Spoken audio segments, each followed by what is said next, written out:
Everyone, welcome back to Srimathi Sowjanya channel. ఈరోజు మన ఛానల్లో మనం నేర్చుకోబోయే వీడియో ఏంటంటే, నేను ఇక్కడ ఒక టాప్ని రీమోడలింగ్ చేస్తున్నానండి. ఇది వచ్చేసి మా పాప పట్టుపరికినికి పైన టాప్ అనమాట. ఇది నాకు చాలా ప్లెయిన్గా అనిపిస్తుంది. ఇది డిజైన్ నాకు అంతగా నచ్చలేదన్నమాట. సో కింద ఫ్రిల్స్ పెట్టుకోవడం కోసం నేను ఒక క్లాత్ని తీసుకున్నాను, మ్యాచింగ్ క్లాత్ని. రా సిల్క్ బ్లౌజెస్ వస్తాయి కదా, ఆ మెటీరియల్ అనమాట. దీనికోసం మనం స్టార్టింగ్లో ఏదైనా సరే బ్లౌజ్ కానీ ఏదైనా కుట్టాలనుకుంటే సైడ్స్లో ఈవెన్గా కట్ చేసుకోవాలి. నార్మల్గా అన్ఈవెన్గా ఉంటాయి కదా, సైడ్స్ అంతటిని కూడా ఒక 1/2 ఇంచ్ వరకు కూడా మనం తీసేసుకుంటే ఈవెన్గా అయిపోతుంది. రెండు వైపులా కూడా ఇలా ఈవెన్గా చేసుకునేలాగా సైడ్స్ ఒక 1/2 ఇంచ్ వరకు కట్ చేసేసుకోవాలి.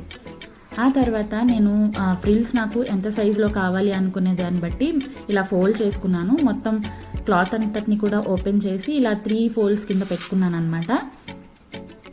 ఇలా 3 ఫోల్డ్స్ కింద పెట్టుకున్న తర్వాత ఇక్కడ ఒక పార్ట్ని అయితే నేను కట్ చేస్తున్నాను. ఇది ఫ్రంట్ వస్తుందన్నమాట. ఫ్రంట్ పార్ట్ కోసం బ్లౌజ్కి ఫ్రంట్ అటాచ్ చేయడం కోసం ఇంత పీస్ అయితే నాకు అవసరం అవుతుంది. ఇది ఎలా క్యాలిక్యులేట్ చేయాలి అంటే కనుక, నేను దీని హైట్ వచ్చేసి 7 ఇంచెస్ తీసుకున్నాను. ఇది ఎలా క్యాలిక్యులేట్ చేసుకోవాలి, ఎంత లెంగ్త్ తీసుకోవాలి అనేది క్యాలిక్యులేట్ చేయాలంటే ఎలా చేసుకోవాలో చెప్తున్నాను చూడండి. ఇది నేను ఫస్ట్ తీసింది అయితే ఫస్ట్ ఫ్రంట్ పార్ట్కి అనమాట. సో బ్యాక్ పార్ట్ ఎలా చేయాలన్నది నేను చూపిస్తున్నాను. నార్మల్గా ఇది స్టిచ్డ్ బ్లౌజ్ కాబట్టి ఇక్కడ ఖర్చులు పెడతారు కదా, అక్కడ స్టార్టింగ్ నుంచి కూడా ఎండింగ్ వరకు మెజర్ చేసుకోవాలి. ఇక్కడ చూడండి, నాకు 8 ఇంచెస్ వచ్చింది కదా. ఈ 8 ఇంచెస్ ఇది ఒరిజినల్ లెంగ్త్ వచ్చింది కాబట్టి మనం ఫ్రిల్స్ తీసుకుంటున్నప్పుడు డబల్ లెంగ్త్ తీసుకోవాలి. అంటే 8 ఇంచెస్కి డబల్ 16 ఇంచెస్ కదా.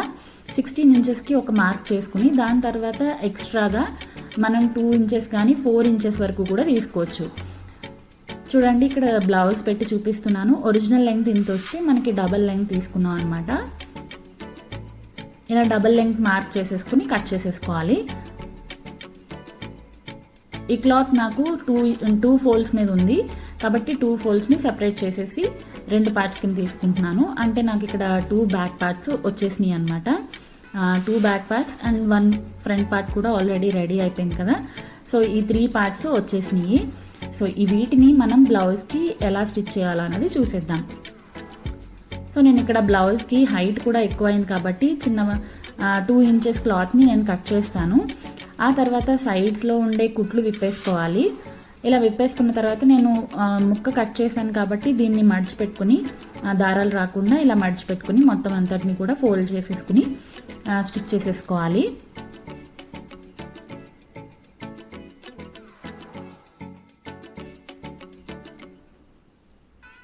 ఒకవేళ ఫ్యాబ్రిక్ కనుక లావుగా అనిపిస్తే, దళసరిగా ఉంటే కనుక స్లోగా ఇలా స్టిచ్ చేసేసుకోవాలి.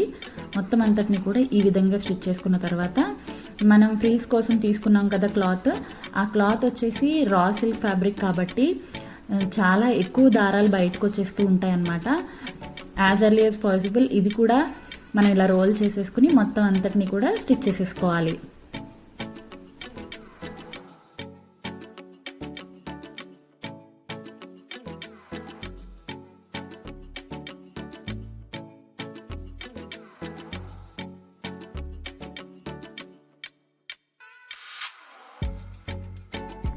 ఇలా మొత్తం స్టిచ్ చేసుకున్న తర్వాత ఇప్పుడు బ్లౌజ్కి ఎలా అటాచ్ చేయాలో చూపిస్తున్నాను. ఇది రాంగ్ సైడ్ తీసుకుని, బ్లౌజ్ యొక్క రాంగ్ సైడ్ అండ్ ఈ ఫ్రిల్స్ యొక్క రాంగ్ సైడ్ కూడా తీసుకుని రెండింటిని పెట్టి ఒకదానిపైన ఒకటి పెట్టి ఇక్కడ ఫ్రిల్స్ని మనం మాన్యువల్గా పెట్టుకోవాలి. మనం ఎస్టిమేటెడ్గా క్యాలిక్యులేట్ చేసుకుంటూ ఫ్రిల్స్ని అయితే నేను పెట్టుకుంటున్నాను. ఒకవేళ ఇలా అప్పటికప్పుడు పెట్టుకోవడం కుదరకపోతే కనుక ముందుగానే ఫ్రిల్స్ పెట్టుకుని పిన్స్ తోటి సెక్యూర్ చేసుకున్న తర్వాత అప్పుడు కుట్టేసుకుని ఆ తర్వాత పిన్స్ని రిమూవ్ చేసుకోవచ్చు. ఇక్కడ నేను చూపిస్తున్నాను చూడండి, ఇక్కడ మాన్యువల్గా ఇలా పెట్టేసుకుంటూ నేను ఫ్రిల్స్ పెట్టేస్తున్నాను అనమాట. సో ముందుగా చేసుకోవాలనుకునే వాళ్ళు పిన్స్ పెట్టేసుకుని కూడా స్టిచ్ చేసుకోవచ్చు. సో నేను మొత్తం ఈ క్లాత్ అంతటిని కూడా ఈ విధంగా ఫ్రిల్స్ పెట్టేసుకుని front side and back side parts అన్ని కూడా మొత్తం 3 అటాచ్ చేసేస్తున్నాను.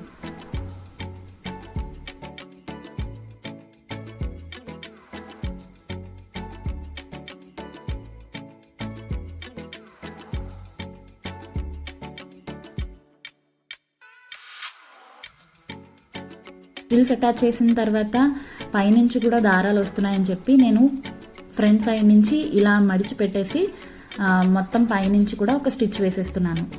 సో దట్ మనకి సెక్యూర్డ్గా ఉంటుంది, ఫిక్స్డ్గా ఉంటుంది అనమాట. టైట్గా మనకి చక్కగా స్టిచ్ చేసినట్టు అయిపోతుంది. ఈ విధంగా పైనుంచి కూడా ఒక స్టిచ్ వేసేస్తే మనకి ఫినిషింగ్ అనేది చాలా బాగా ఉంటుందన్నమాట.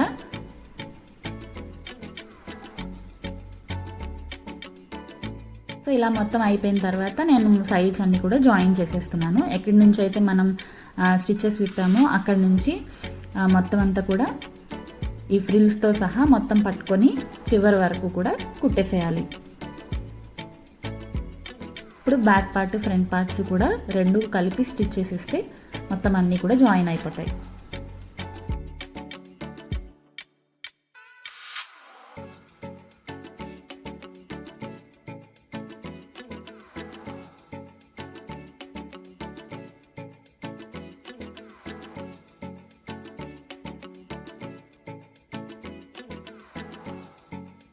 తర్వాత సైడ్స్లో ఉండే దారాలు కూడా రాకుండా ఉండడం కోసం ఇలా చిన్న జిగ్జాగ్ లాగా చేసేసుకుంటున్నాను. నార్మల్గా కాటన్ క్లాత్ అయితే అంత ఎక్కువ డిస్టర్బెన్సెస్ రావు, కానీ ఈ రా సిల్క్ ఫ్యాబ్రిక్ అయితే చాలా ఎక్కువ డిస్టర్బెన్సెస్ వస్తూ ఉంటాయి క్లాత్ వల్ల.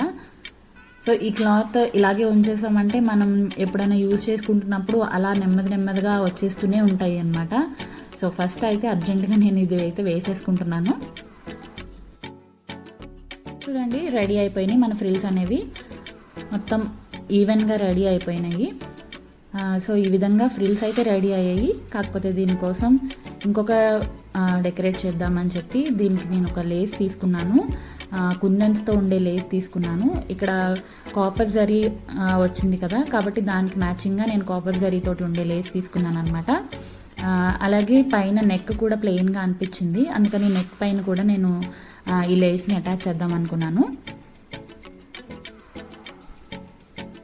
ఇన్ఫ్యాక్ట్ నాకు ఐడియా అంతగా లేదనమాట కొనేటప్పుడు, అనుకోకుండా కొన్నాను. లేదంటే దీనికి మగ్గం వర్క్ లేసెస్ వస్తున్నాయి కదా, వాటిని తీసుకున్నా కూడా చాలా బాగుండేది లుక్ అనేది.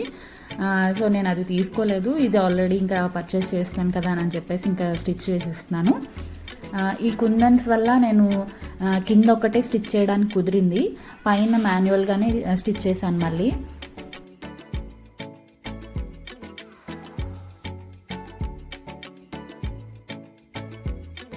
సో ఫైనల్గా బ్లౌజ్కి ఫ్రిల్స్ అటాచ్ చేసి అండ్ లేస్ కూడా అటాచ్ చేసిన తర్వాత లుక్ వచ్చేసి ఈ విధంగా తయారైందండి. ఎంత చేంజ్ వచ్చింది కదా ఆ ప్లెయిన్ బ్లౌజ్ మీద ఈ ఫ్రిల్స్ అండ్ లేస్ అటాచ్ చేసిన వెంటనే చాలా మంచి లుక్ అయితే వచ్చింది. సో కింద వచ్చేసి ఇలా లెగుస్తుంది కదా పైకి, దాన్ని నేను నార్మల్ థ్రెడ్ తోటి సూది దారం తీసుకుని అక్కడక్కడ టక్స్ వేసేసాను అనమాట. సో ఫైనల్ అవుట్పుట్ వచ్చేసి ఈ విధంగా ఉందండి. లుక్ అయితే ఎక్సలెంట్గా అనిపించింది నాకైతే. ఇలా చిన్న చిన్న రీమోడలింగ్ చేసుకుంటే మనకి వేసుకునేటప్పుడు మంచి హ్యాపీనెస్ వస్తుంది కదా. సో వీడియో నచ్చితే కనుక ఒక లైక్ చేయండి. మరిన్ని మంచి మంచి వీడియోస్ కోసం నా ఛానల్ని సబ్స్క్రైబ్ చేసుకుని పక్కనే ఉన్న బెల్ ఐకాన్ని క్లిక్ చేయడం మాత్రం మర్చిపోకండి. Thanks for watching.